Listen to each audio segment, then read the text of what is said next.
So on behalf of the Norwegian Food Safety Authority and the Norwegian Scientific Committee for Food and Environment, VKM, I would like to welcome you all to this presentation of risk assessment of contaminants in sewage sludge used as fertilizing products in Norway. And this is an open digital meeting with participants from public administration, stakeholder organizations, industry, research institutions, and the press. And welcome to all of you. VKM has prepared this report on assignments from the Norwegian Food Safety Authority. The report will be published on VKM's website later. The meeting is being recorded, and a recording of this meeting will also be available on our website within 1 week. And my name is Hilde Melgaard, and I work in the Secretariat of VKM.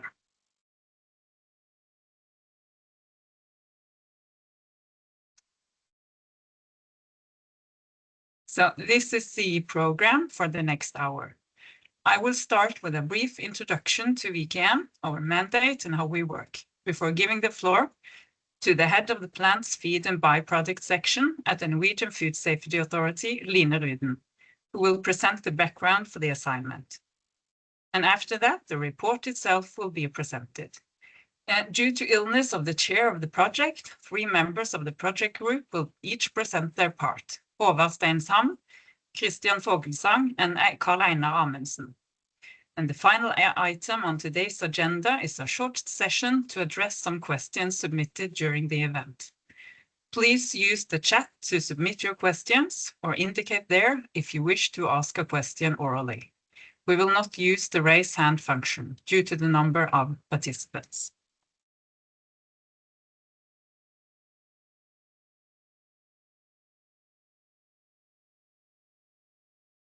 So, VKM is an independent scientific committee within the fields of food safety, food production, and the environment. And VKM prepares scientific assessments, such as risk assessments and reviews, on behalf of public authorities. VKM is appointed by the Ministry of Health and Care Services in consultation with the Ministry of Trade, Industry and Fisheries, the Ministry of Agriculture and Food, and the Ministry of Climate and Environment.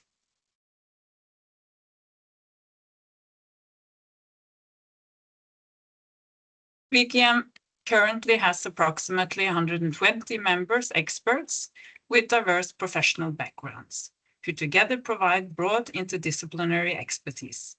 The members are organized into 13 different scientific panels within VKM. And this report, which is the topic of today's meeting, originates from the panel on animal feed. Members, let's see. Oops, sorry. Oh, there is an error here, just a minute. So here we are. So since its establishment in 2004, VKM has delivered more than 800 assessments of varying type, scope, and subject matter. VKM works primarily on assignments from the Norwegian Food Safety Authority and the Norwegian Environment Agency, but also for the Norwegian Directorate of Health and the Norwegian Medical Products Agency. And VKM also serves as the national contact point for EFSA, the European Food Safety Authority. So here we are again. So, VKM currently has approximately 120 members, experts with diverse professional backgrounds who together provide broad interdisciplinary expertise. And the members are organized into 13 different scientific panels. And this report originates from the panel on animal feed. And members of VKM work at universities and research institutes in Scandinavia and contribute based on their expertise. And VKM is operated by a secretariat.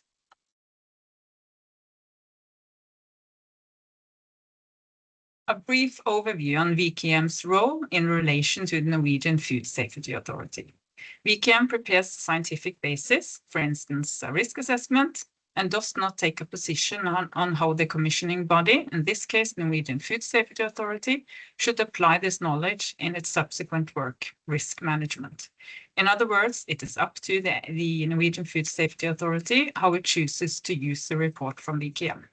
However, both VKM and the Food Safety Authority may communicate about the topic. VKM on the content of the report, as we are doing here today, and the Food Safety Authority on follow-up and how the report will be used. So this concludes the brief introduction to VKM.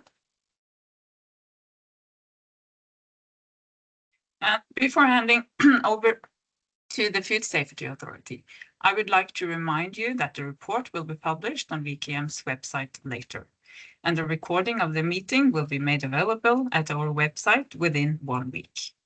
If anyone from the press would like to arrange an interview, please contact Anne-Grete Danielsen at VKM. I will now give the floor to Line Ruden, Head of the Plants, Feed and Byproducts section at the Food Safety Authority. Thank you. Thank you, Hilde. First, I would like to thank the Norwegian Scientific Committee for Food and Environment for a very thorough report that is also an important knowledge base for us and for many others.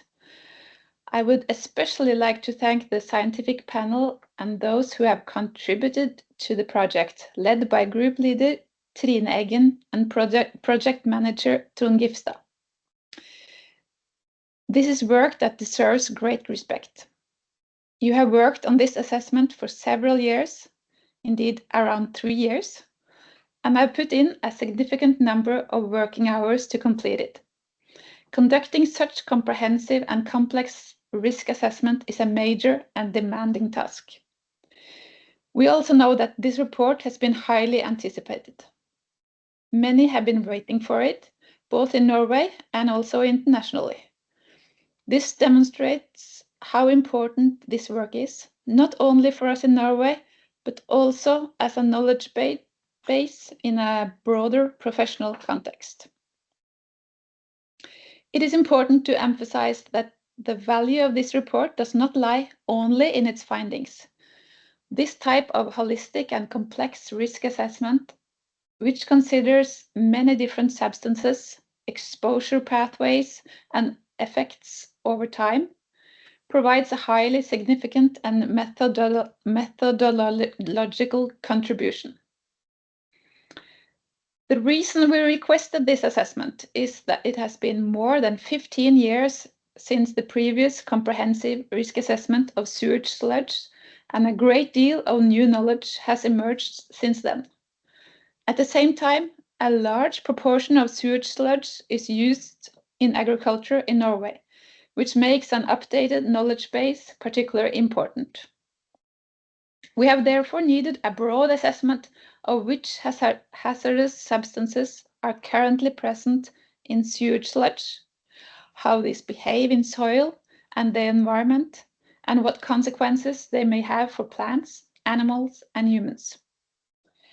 Furthermore, it has also been important to shed light on the risk both under current practices and under new ways of using sewage sludge. We note that the assessment clearly shows how complex this field is, both in terms of interactions between different substances, transport in environment, and uptake in the food chain, as well as importance of Norwegian conditions such as climate and soil. At the same time, the report points out that knowledge gaps still remains.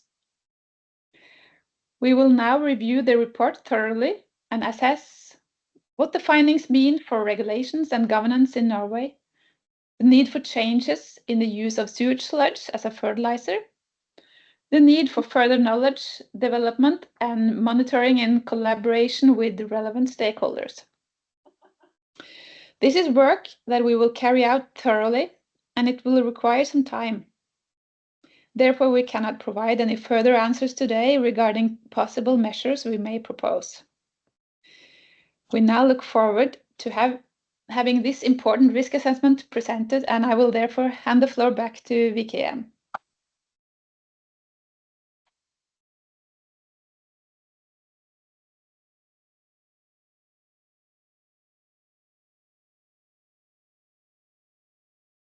And I will give the floor to you, Håvard. Yes, thank you. I'm loading it now. Can you see it now? Yeah. Thank you. Thank you, Hilden. Thank you, Line, for the introduction. And it's a big task to present this report because, as said, it is extremely complex, and it's also extremely a lot of contaminants that are we have had to go through to do the evaluation. And to start, I will say that the Norwegian Food Safety Authority wanted VKM to assess several questions related to the use of sewage sludge as fertilizing product and possible negative effects for health and environment. And they gave us three terms of reference that was divided in three tasks. One is the mapping of relevant contaminants in sewage sludge. We had to prioritize between contaminants to be included that was relevant and possible to carry out. And also, we should also evaluate different treatment of sewage sludge, like for instance, incineration and pyrolysis and precipitation to struvite, biochar and ash. In terms of reference 2, we were asked to carry out a risk assessment of the current practice, or according to the current legislation for fertilizing the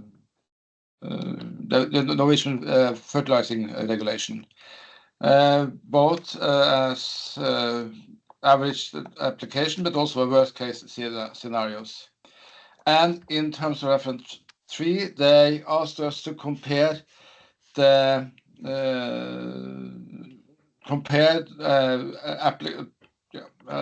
methods or products and application timing and levels compared to the European Sludge Directive. That was, for instance, that cultivating or sowing of vegetables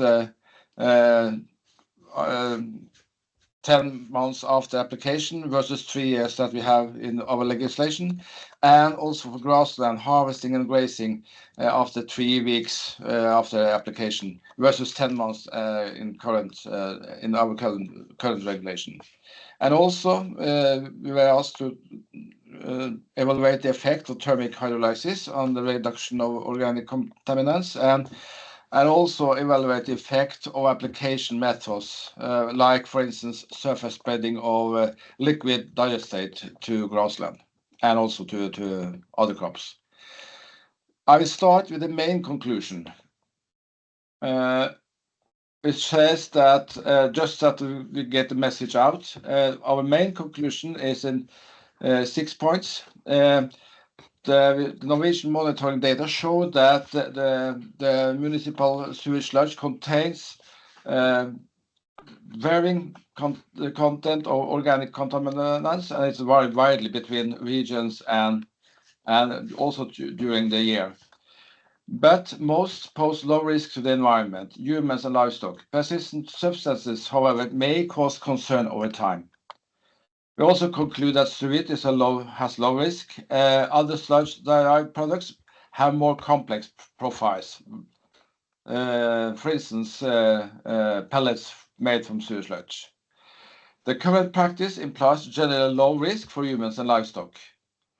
However, some substances are undesirable or need prioritization due to accumulation and uncertainty. The overall conclusion is that there is low risk, but more data are needed for long-term assessment. Then we have some slides where we summarize our main findings. As the municipal sewage sludge contains a wide range of organic contaminants with substantial variation between treatment plants and regions. Legacy pollutants like PCBs, PH and PBDs have declined but remain relevant due to persistence and potential accumulation in the environment. PFAS, particularly PFOS, and other long-chain compounds are consistently detected. And pharmaceuticals and newer industrial chemicals generally occur at low but high variable levels, with highest concentrations often associated with cosmetics and personal care products. Sludge-derived products exhibit different risk profiles, as for instance between biochar, struvite, ash, and pelleted sewage sludge. And so pellets pose similar or slightly low risk than dewatered sludge. Struvite contains very low contaminants levels and is constantly low risk, while biochar reduces many contaminants through pyrolysis, but uncertainties remain regarding formation of new compounds and long-term binding or release. The second slide here on main findings is that for soil-dwelling organisms, currently practice may present long-term risk for a limited set of substances. 19 substances were retained as potential concern. Risk decreases with lower application rates, but may persist. For some persistent substances, annual application may yield higher cumulative loading than decadal application. For aquatic organisms, under current practice, fenbendazole exceeded the risk threshold, but with uncertainty. Under less stringent alternative scenarios, multiple substances may pose aquatic risks. Finally, livestock exposure is generally low, with grazing animals most exposed. That is because of when grazing, they can also ingest a certain amount of soil, and also possible intake of liquid digestate when if that's applied to grassland on surface application. So delayed grazing reduces the exposure. Certain pharmaceuticals and mixture effects remain relevant. And finally, human food safety risk is generally low, but increasing soil burdens are undesirable.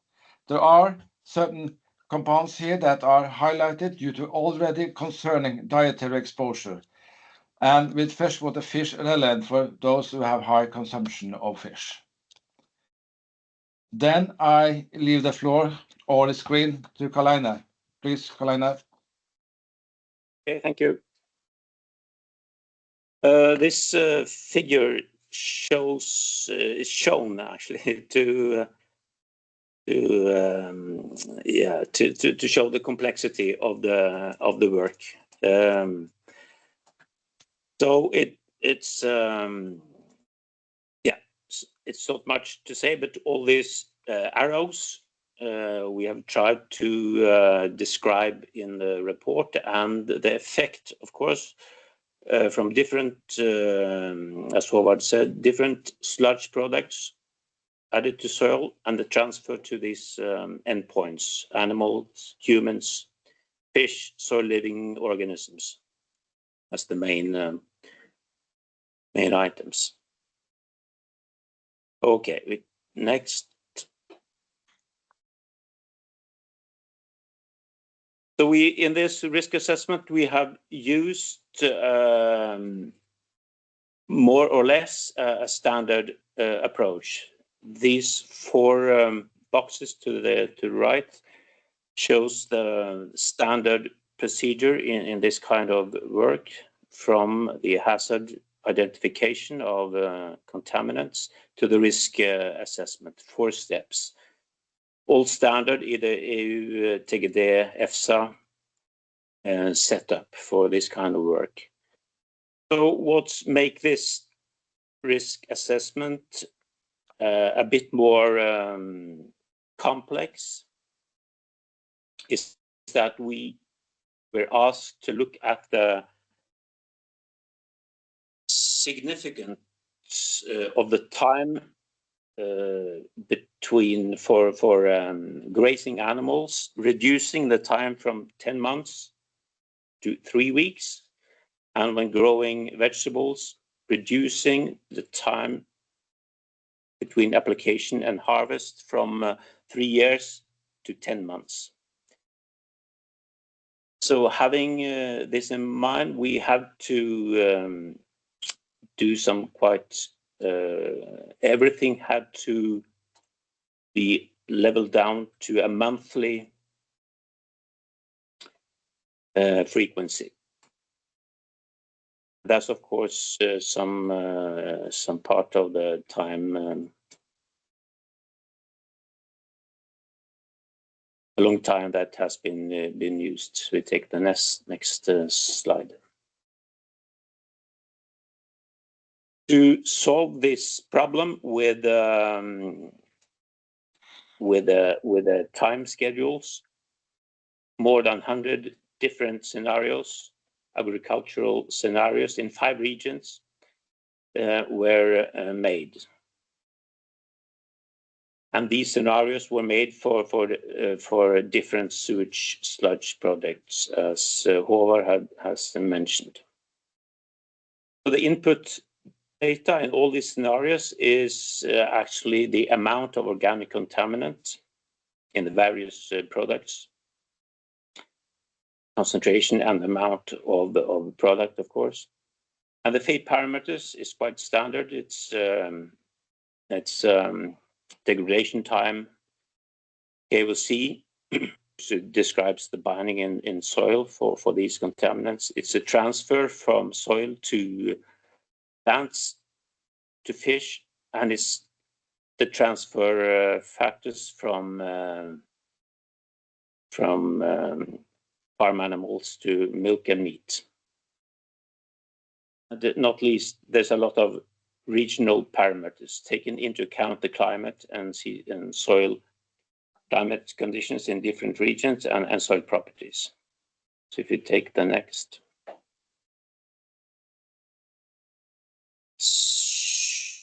Shows the different regions, and the main message here, I think, is all these are agricultural, or there are quite high agricultural activity in these regions, and the main difference between them is the precipitation and days with the frozen ground. So up in the north, in Målselv, actually 1/3 of the year the ground is frozen. While at Time there are very seldom frozen ground.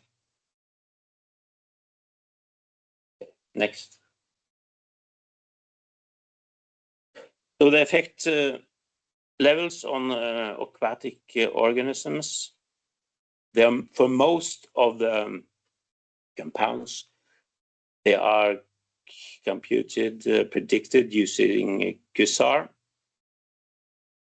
But a lot of work has also been done to find the experimental values for these for aquatic organisms. For soil, most, if not all, the PNEC data for soil living organisms have been estimated from the PNEC aquatic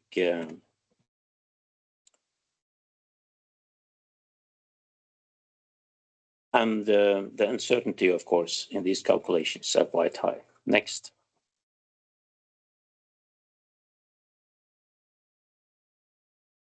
So transfer to food and forage and exposure to animals and humans. We have looked at, we have predicted concentrations in root vegetables, carrots, potatoes, grass and leaf vegetables, and of course cereals. Next.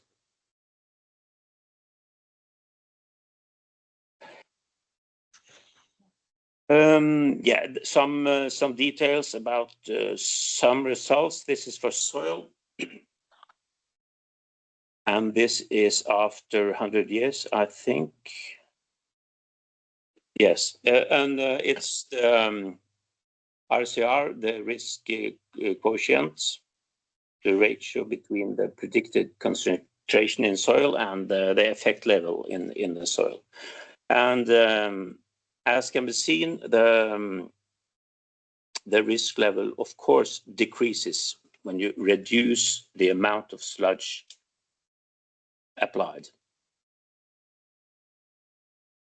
So the model from 11 to 8 tons, it's about 30% reduction, and we see the same result in the RCR values. That's quite logical. And we also looked at using 1 tons a year for this 100-year period.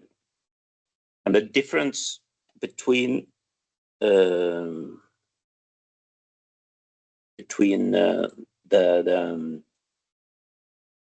organic contaminants, they are varying depending, of course, on degradation rate and leaching and plant uptake.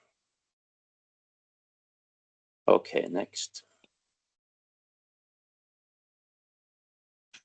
Yeah, this also shows, this is an example of the complexity of the modeling. So this is for examples for 3 organic contaminants. So in the first year, you have this peak after sludge application. The degradation or the rate which they degrade depend on the degradation rate, leaching, and plant uptake. They're different for all, actually for all the 1,000 compounds that we have looked at. Yeah, the first year or the first period after application, the soil concentration is higher than the PNEC. But degradation and leaching and plant uptake reduce the concentration and they go below the PNEC values. But it varies between the compounds.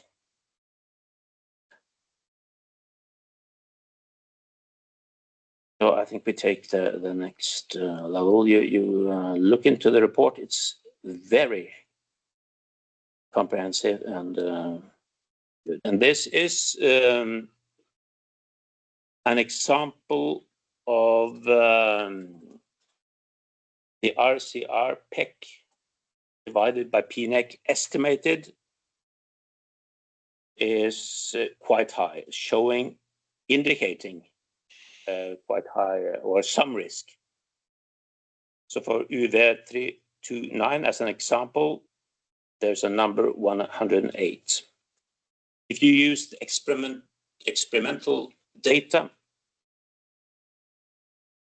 for PNEC for that compound, you have quite another risk quotient.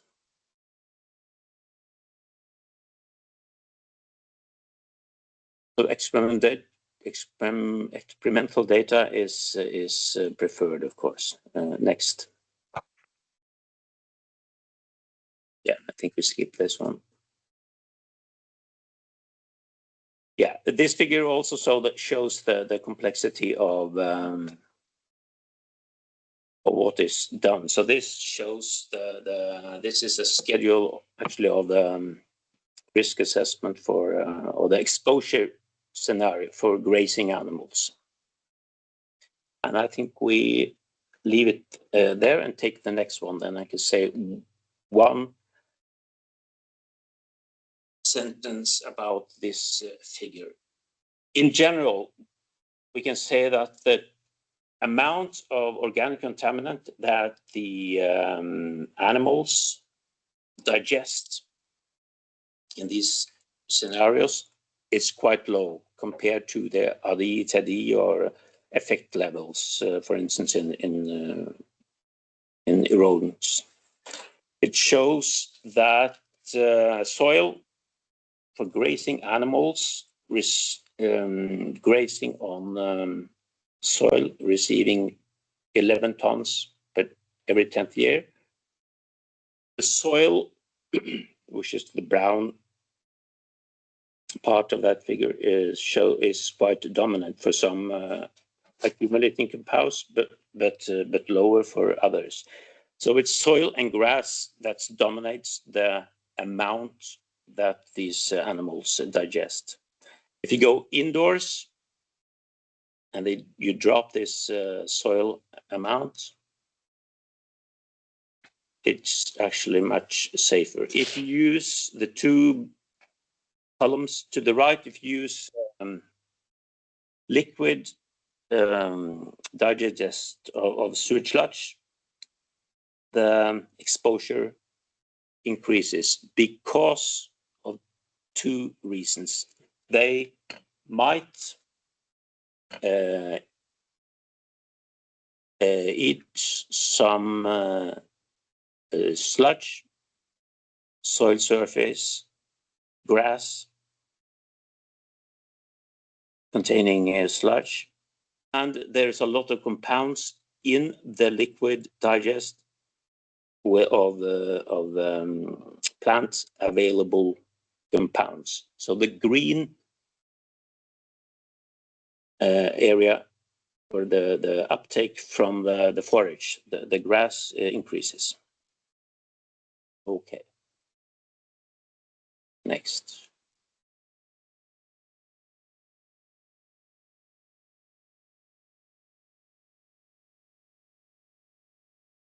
I just we skip this one, and probably we'll give the word to what's the next now?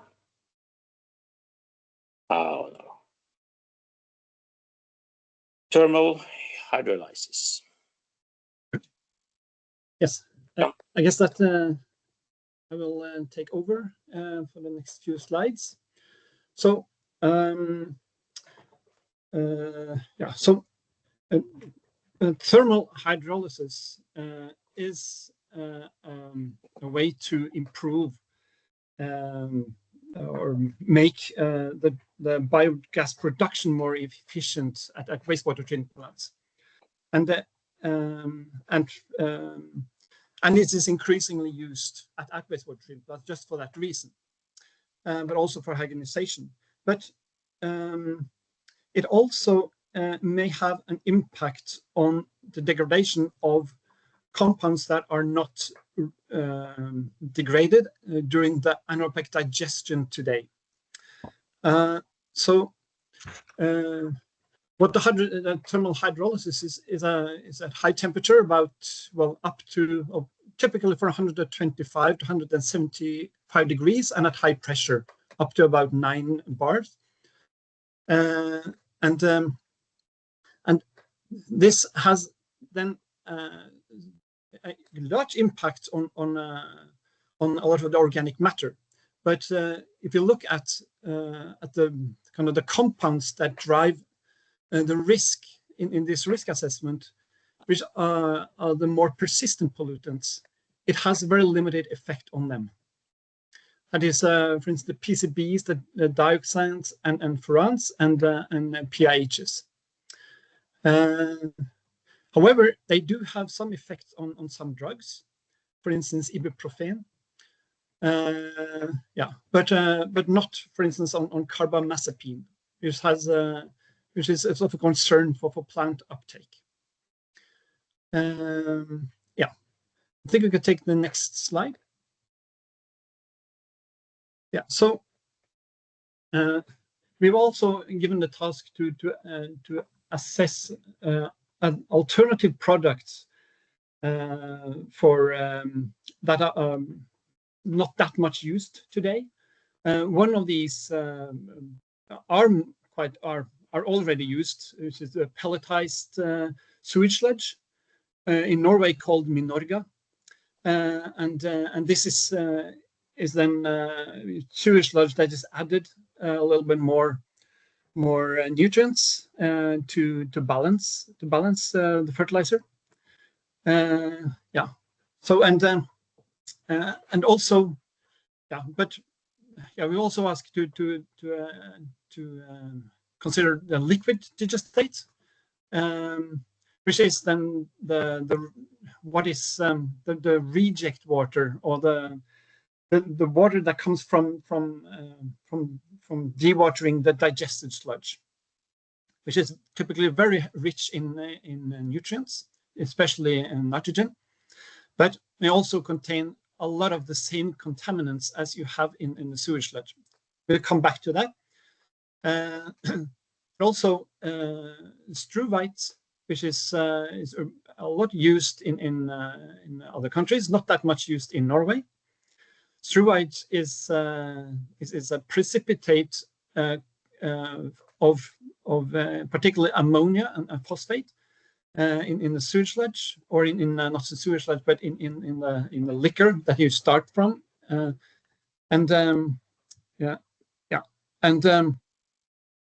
also biochar that is generated from by pyrolysis pyrolysis of the digestive sludge, and also incineration of the sewage sludge when you get the ash. So you can take the next slide. Next slide. I mean, so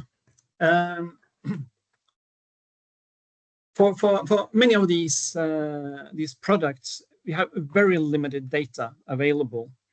So to kind of to be able to do a risk assessment, for some of these we developed specific models to try to predict what would be in the final projects. That we did for liquid digestate, where we looked then at this is then based on the partitioning between the sludge and the water, but also there's quite a lot of particles still in the liquid digestate. So some of these but what we the main finding is that of course this liquid digestate will contain much higher concentrations of mobile and water soluble compounds than the digestate, than the sewage sludge itself. And that is particularly for some drugs, for instance, carbamazepine and fendabendazole, but also surfactants and solvents and fragrances. What we found less of are the hydrophobic compounds that are bound to sewage sludge. You already talked about, also presented some results for the tests that, or the tests that we did, and found that fendabendazole was a compound that is a challenge in water, in aquatic to aquatic organisms in water. Next slide. So for struvite, here we only used data that we found from literature, and most of these data are from of drugs, like ciprofloxacin, like antibiotics, and PAHs and dioxins and furans and dioxin like PCBs, but also bisphenol A. The main conclusion here is that there is a low risk due to low concentrations of these contaminants in the struvite, especially if you keep the organic content in the struvite low, because organic carbon is a vector for these contaminants, and the JRC in Europe has suggested a 3% organic carbon threshold for struvite. And then the next slide. So for biochar, and there's also very little data available for that, primarily for PAHs and some drugs and dioxins and PCBs. So also here we developed a model to be able to predict the fate of many of the other products or other contaminants that we have in the sewage sludge. What is the main driver for what happens during pyrolysis is the temperature, and what is important to understand that during if you keep too low temperature during pyrolysis during the process, you will get increased concentrations of production of some compounds, especially the chlorinated compounds. If you have a lot of some chlorine in your sewage sludge, for instance, then generate PCBs and dioxins and furans up to at temperature from 300 to 400 degrees, and then you have a peak between 500 and 600 degrees for pHs. So to keep the temperature above 700 degrees is an advice that we give. However, it is also important that even if you have a lot of you may have some compounds in the biochar. The biochar is there's probably very limited release or leaching compounds out from the biochar, at least in the early stage. Actually, the biochar is also a functional sorbent for many toxic compounds from the soil itself. However, it is yet quite unclear for how long this will be an effective sorbent, and what will happen when the biochar disintegrates and may then contain a lot of even more contaminants than it had before when it was applied. What happens? Could it be a potential source in the future? Yeah. So next slide. Yes, and then we come to we just repeat the main conclusions which we started with, and the Norwegian monitoring data show that the municipal sewage sludge contains many different organic contaminants, but levels vary widely between treatment plants and regions. Most substances appear to pose low risk to soil-dwelling and aquatic organisms and low health risk to livestock and humans. However, some persistent substances may give rise to concern over time. Struvite was consistently associated with low risk, while pellets, biochar, sewage sludge, and liquid digester for sewage sludge have more complex risk profiles. For humans and livestock, risk is generally low under current practice, according to the Norwegian regulation as they are, but certain groups of substances are undesirable because the overall burden is already high or of concern. The report concludes that some substances should be prioritized for further investigation and follow-up. So, we can conclude that most organic contaminants in sewage sludge pose low risk, but that some organic contaminants may give rise to concern over time. This particularly applies to persistent substances that can accumulate in soil. And also we highlight the need for further investigation through the collection and more data and knowledge to support future risk assessment. So then, thank you very much for your attention. So a very large thank you to Håvard, Karl Einar, and Christian for stepping in on very short notice and presenting highlights and selected parts of this very comprehensive report. So we now have a brief Q&A session. I see that some of the questions are answered by VKM in the chat. Let's see if there are some that are not answered.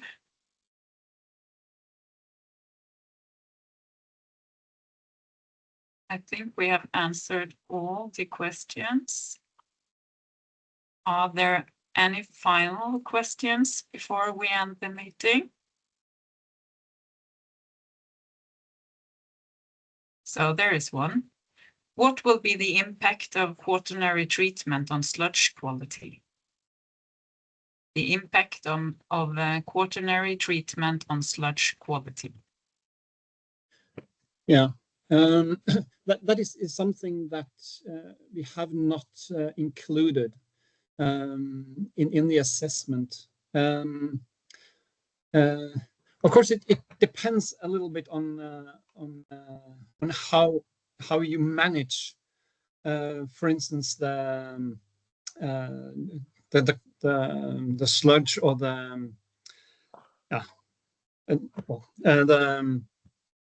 how you, for instance, I mean, activated carbon can be used in for instance, powdered activated carbon can be used, and in this quaternary treatment, and may then, if it is brought to the main sewage line, it may end up in the final sewage, of course, in the sewage sludge. But yeah, as I said, we have not assessed that. Okay, thank you, Christian. And there is also a question regarding when the final report is due to be released. So it will be released later today. That's the plan. Okay, I don't see any more questions. So, but just before we close the meeting, I would like to take this opportunity to extend my sincere thanks to all the authors of the report who are listed here. And in addition, I would like to thank the Norwegian Food Safety Authority for assigning this task to VKM. And as I just said, the report will be published on our website later. And the presentation from today's meeting will also be made available within 1 week. That leaves me with thanking you for your participation. Thanks, and have a pleasant Wednesday.